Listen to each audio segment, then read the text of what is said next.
कितना भी मान सम्मान वाला पिता हो, कितना भी बोलने चालने वाला पिता हो, पर बेटी की विदाई के समय उसकी भी गर्दन नीचे की ओर झुकी रहती है। उसके पास में भी शब्दों का अभाव रहता है, वो कुछ बोल नहीं पाता है, बस नीचे को गर्दन किए हुए पैर के अंगूठे से जमीन को कुरेदता रहता है, खोदता रहता है। और बेटी जब विदा होती है ना, माँ से मिलती है, भाई से मिलती है, बहनों से मिलती है, बुआ से मिलती है, मौसी से मिलती है, पर सबसे अंत में पिता से मिलती है। जानते हो क्यों? कि वो जानती है कि पिता से मिलने के बाद वो किसी और से मिलने की स्थिति में नहीं रहेगी, इसलिए सबसे अंत में पिता से मिलती है। और वो पिता जो रोज मूछों में ताप देता है, आज बेटी की विदाई के समय उसकी मूछ भी नीचे को झुकी रहती है, गर्दन झुकाए शांत खड़ा रहता है। और जब बेटी जब उसके पास में आती है ना, और वो बेटी भी अपनी 10 उंगलियों से पिता की नजर को उतारते हुए कहते कि हे विधाता, मेरे शरीर में भले ही कोई रोग लग जाए, पर मेरे पिताजी के नाखून में भी कभी कोई रोग ना लगे, मेरे पिताजी को कोई कष्ट ना हो। और आज वो पिता की आंखें भर आती है और खड़ा खड़ा बस रोता रहता है, हाथों को मलता रहता है। और वो बेटी जब कहती है ना, पापा मैं जा रही हूँ, वो पिता बोल नहीं पाता, बस हाथ आगे बढ़ाता है और आप कहना चाहता कि बेटी तू और रुक जा।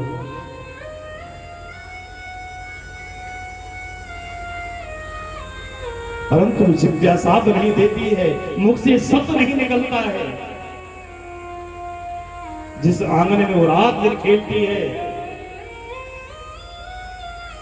जिस आंगन में पढ़ लिख कर बड़ी होती है, आज उसी आंगन की दहलीज उसके लिए इतनी ऊंची बन जाती है, उसे लांघना भी उस बेटी के लिए भारी हो जाता है।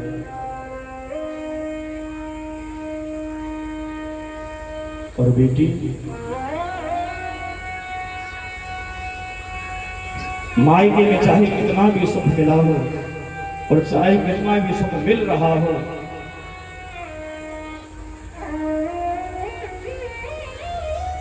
और यदि ससुराल में जाने के बाद में मायके के सुख से दोगुना सुख यदि उसे ससुराल में मिलता है, लेकिन फिर भी ससुराल का सुख मायके के सुख के आगे उसे फीका नजर आता है। पिताजी ने यदि जीवन में सेकंड हैंड साइकिल दिलाई होगी ना, तो उसका भी अभिमान रहता है, और पति भले स्कूटी दिला दें उसका भी कोई घमंड नहीं रहता, लेकिन पिताजी की साइकिल का घमंड रहता है कि पिताजी ने मुझे साइकिल दिलाई थी। तो बेटी ससुराल में जब रहती है, और यदि माता पिता की तबीयत स्वास्थ्य बिगड़ जाए और उसके पास में यदि समाचार पहुंच जाए कि पिताजी बीमार हैं, भले कितना भी जरूरी काम हो, 100 काम छोड़ करके दौड़ी चली आती है, तो उसका मन ससुराल में नहीं लगता है। बार बार पति से यही कहती है, एक बार मुझे पिताजी से मिलना है, एक बार ले चलो, मेरे पिताजी ठीक नहीं है, मुझे उन्हें देखना है। और जब मायके में आकर पिताजी को बीमार देखती है, भले डॉक्टरों ने बोल दिया हो,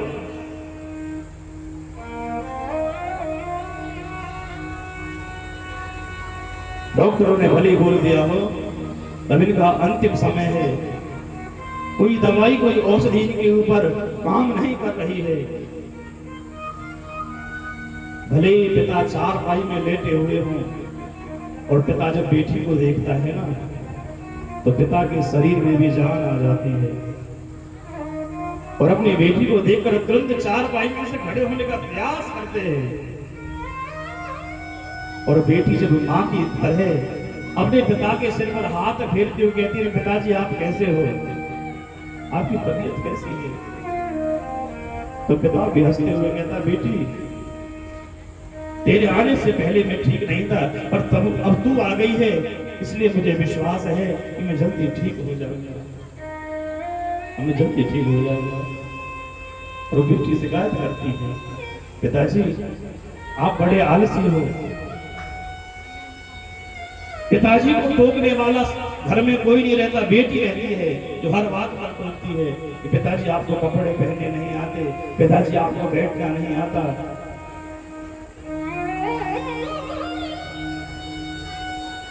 हर बात पर टोकने वाली यदि कोई होती है तो वो होती है बेटी।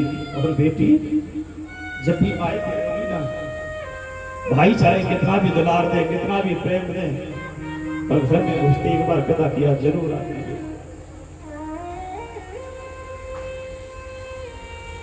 और वो स्मृति, वो याद, वो कभी नहीं भुला पाती है। घर की दीवारों में पिता को देखती है, घर के वृक्षों में पिता को देखती है, घर की हर वस्तुओं से पिता नजर आता है।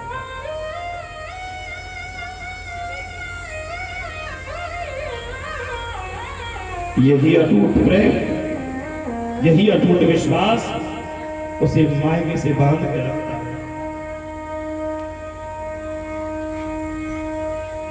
और बेटी जो होती है ना, एक पिता का स्वाभिमान है। और पिता भी यही शिक्षा देता है कि बेटी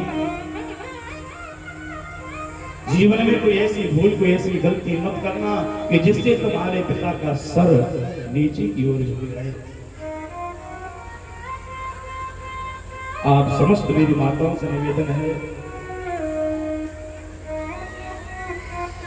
कि घर में जिसे आप बहू बनाकर के लाते हो ना, वो भी किसी की बेटी है। जिसे आप स्वयं सम्मान चाहते हो और जिसे बहू बनाकर के लाए, उसे भी उतना ही सम्मान दो, उसे भी बेटी की तरह प्यार दो। यदि कोई गलती हो जाती है तो गलती पर धमकाने की बजाय, डांटने के बजाय प्रेम से समझाओ। एक बार नहीं, दो बार नहीं, 3 बार में अवश्य समझेगी, मेरा विश्वास है।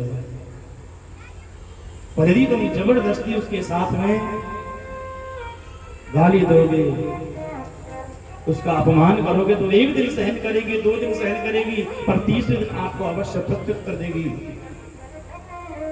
आपका सामना करेगी। अपना सा मन सबका समझना चाहिए, हम सबको सम्मान प्रिय है। जनक जी महाराज